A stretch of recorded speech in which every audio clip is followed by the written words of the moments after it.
Monica Gray. I'm sorry? Monica Gray, followed by Janice Oh, Gardner. sorry.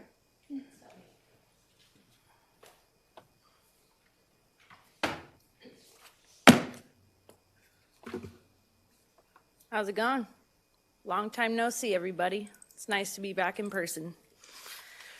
So over a year ago, I was in the behavioral health office on behalf of a family member. He's having a problem accessing mental health services for myself and my children through community partners like Interface, the school district. When you ask for something like an IEP for your kid who's having a very severe emotional disturbance and it gets ignored, that's illegal. As a mom, have had a lot of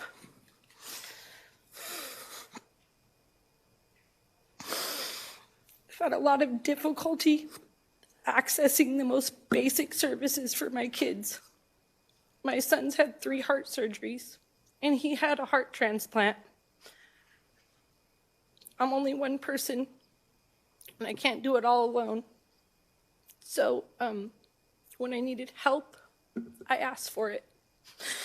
A lot of times, I don't know the back end of the systems that I'm working within or accessing. I don't know things about insurance authorizations. I don't know the reasons why major hospitals want to beef with an insurance company on the weekend over giving my kid an oxygen prescription when he's in active heart failure. My kid was literally being held hostage in a hospital because people were arguing over whether he was worthy of the air to breathe. How do you think that makes me feel as a mom? You know that saying, the most dangerous place in the world is between a mother bear and her cubs? This county has put themselves in that position more times than I can count. When I've had to go to a public meeting at the end of a private elevator to speak to insurance company lawyers who have the audacity to eat from golden plates while telling me that it's too expensive for my kid's oxygen prescription, how dare this county? What I'm here to say is these brochures, they're in the behavioral health lobby, and they say that if you need, what if I don't get the services I want from my county mental health department? You call this phone number, 1-800-952-5252. When you call that phone number, you don't get to file a state grievance.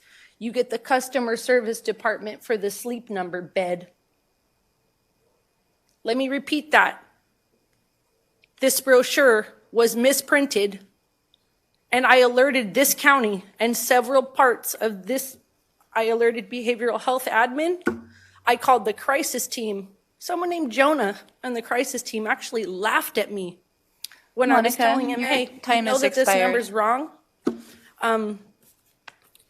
Monica, we have another speaker. Your time has expired. So this number is still wrong over a year later. And when things like borderline, Monica. you guys have mental health crises that spill over and go boom. Monica, your time to speak is up. Can you please let the other speaker approach the podium? Allow people to tell you when there is a problem. You don't have the chance to fix it. Ms. Gray, I asked and alerted you guys to fix this brochure so that the voices of family. Ms. Gray, we'll get that number fixed. We appreciate you bringing that to our attention. We will. Over a year later, We will make sure. the number's Yeah. still wrong in the brochure. We- And right now, my breast cancer's back. It's at stage 4, and it's been back since 2019. So many people in this county knew that, and that brings me to my next point. You guys want to throw a bunch of money at Here, Gold Miss- Coast Health Plan? Ms. Gray. You guys Yeah. want to throw a bunch of money at Gold Coast Health Plan for services that they're not providing to people, and it's shameful. One other thing, my pronouns are prosecute Fauci, and if you want to wonder where all your nurses went, maybe you want to ask how many quit because of those bullshit mandates. Ms. Gray, thank you. Those COVID shots are killing people.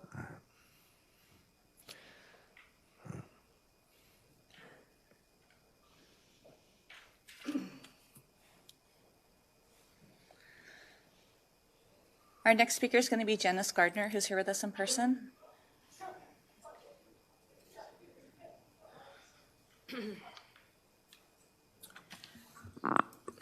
Hello, CEO Johnson.